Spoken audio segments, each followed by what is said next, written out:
आम जनता को जो गारंटी दिया हुआ है वो दे सकते हैं, क्योंकि तेलंगाना सरकार में हम वही काम किए जो केसीआर ने लूट लिए, तेलंगाना राज्य को लूटना बंद कर दी। वो पैसे हम आम जनता को जो भी वेलफेयर है, जो भी गारंटीज है, गारंटी देने में लागू कर दी। और दूसरी बात रहा, हम लोग दावोस जहाँ पर जा रहे हैं कि वो इन्वेस्टमेंट समिट है, तो तेलंगाना राज्य ने कम से कम 1 लाख करोड़ रुपए इन्वेस्टमेंट तेलंगाना राज्य में लाने के लिए हम कोशिश कर रहे हैं, आगे देखे जाएंगे।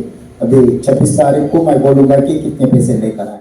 अन्ना ने बहुत स्पष्ट शब्दों में बताया कि जो भ्रष्टाचार, खासतौर पे आप लोगों ने, हमने देखा कि पिछले 10 साल में दिल्ली के मुख्यमंत्री, उप मुख्यमंत्री, मंत्रीगण, एमपी सब भ्रष्टाचार के मामले में जेल की हवा खा कर आए।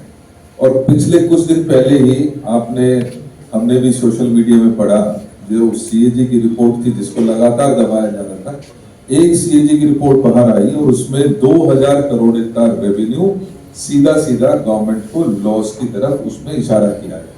तो निश्चित ही हमारी ये कोशिश रहेगी कि जो भ्रष्टाचार, आज एक भ्रष्टाचारी सरकार है, उसका खात्मा होगा और दिल्ली का ना सिर्फ रेवेन्यू बढ़ेगा बल्कि हर घर के पास, हर व्यक्ति के पास, बेरोजगार के पास, महिलाओं के पास इकोनॉमी में पैसा डालने के लिए सरकार उनको पैसा देगी। डीबीटी का जिक्र भी मैंने उसी लाइन में इसीलिए किया क्योंकि कहीं ना कहीं डिस्कॉम्स जो है उसमें लगातार भ्रष्टाचार की तरफ इशारा होता है, लेकिन उसका कभी कोई ऑडिट नहीं हुआ। लिहाजा हम उसमें ट्रांसपेरेंसी लाकर उस जो कमी है उसको पूरा करेंगे और इस पूरे सिस्टम को ट्रांसपेरेंट करने का नहीं, अभी तो फिलहाल गारंटी रिलीज करते हैं लगे, उसके आगे पार्टी तय करेंगे कौन कैंपेन करना, कहाँ करना, कैसे करना, कौन से मुद्दों पे करना है। ये तो आपको पता है, इनका पार्टनर है लिकर में, पार्टनर को हम हरा दिए तेलंगाना में, तो अभी मेन पार्टनर को हराने के लिए दिल्ली आ गए। कांग्रेस पार्टी को जितना तजुर्बा है इस देश में और किसी को नहीं सरकार चलाने में, हर बार ऐसी बात आती है कि गरीब लोगों को कुछ देने के लिए कांग्रेस पार्टी कहा तो पैसे कहां से लाएंगे।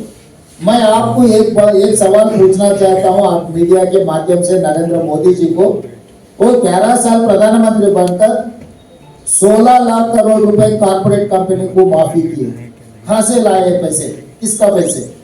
तो मोदी जी सरकार कॉर्पोरेट कंपनी से को जब 16 लाख करोड़ रुपए माफ कर सकता है, जब पत्रकार ने कभी मोदी जी को ये सवाल पूछा ही नहीं, भाई ये किसके पैसे आप 16 लाख करोड़ रुपए जो कॉर्पोरेट कंपनी को माफी किए, ये पैसे ले आकर गरीब लोगों को बांटने में कोशिश क्यों नहीं किए?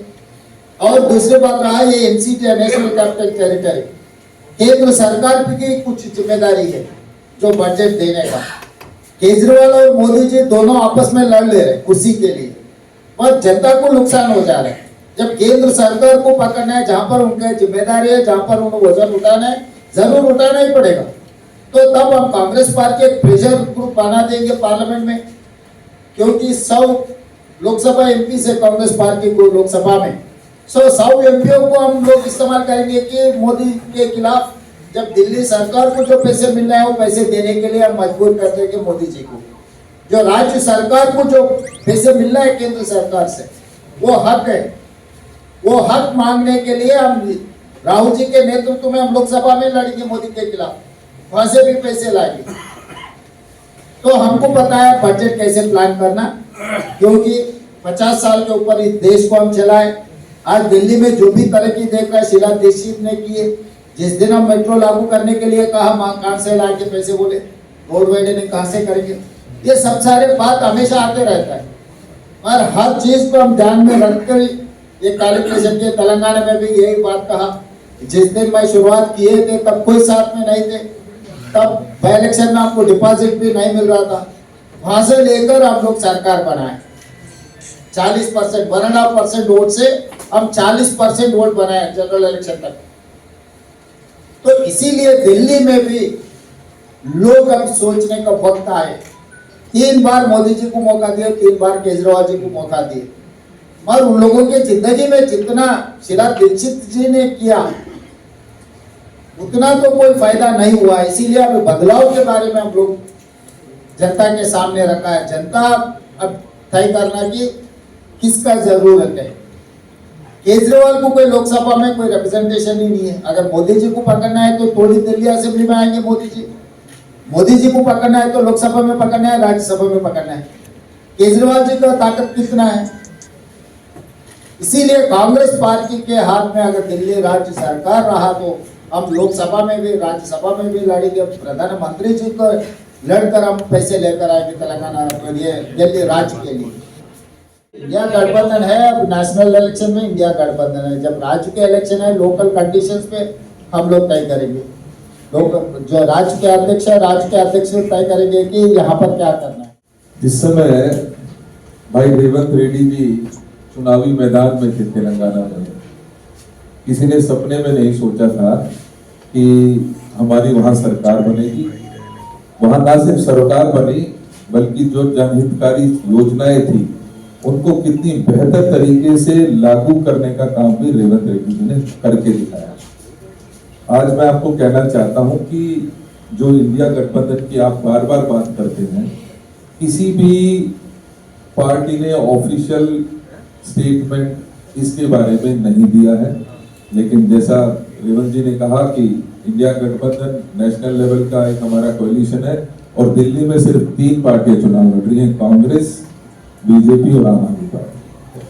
देखिए वो डिटेलिंग हम सारी जो हमारा मैनिफेस्टो उसमें आपको उपलब्ध रहेगी, लेकिन इसमें हर गरीब परिवार शामिल। राज्य में बहुत बड़ा मुद्दा किसानों का कर्जा।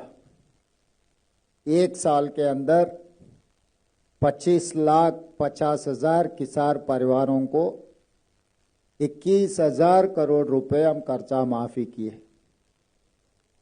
आजादी के बाद कोई राज्य सरकार ने इतने बड़ा किसानों को कर्जा माफी नहीं किए।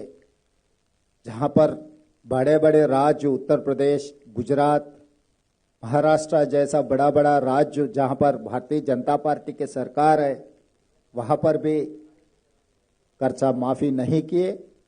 हम लोग तेलंगाना राज्य में 1 साल के अंदर जो चुनाव के समय पर 2 लाख रुपए तक कर्जा माफी करने के लिए वादा किया था, हम लोग पहले ही साल 21,000 करोड़ रुपए किसानों को कर्जा माफी किए, हमारे बात निभाए।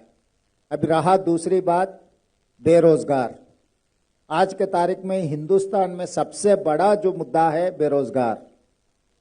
मोदी जी ने वादा किया था हर साल 2 करोड़ नौकरी देने के लिए। 11 साल हो गए मोदी जी प्रधानमंत्री बनकर।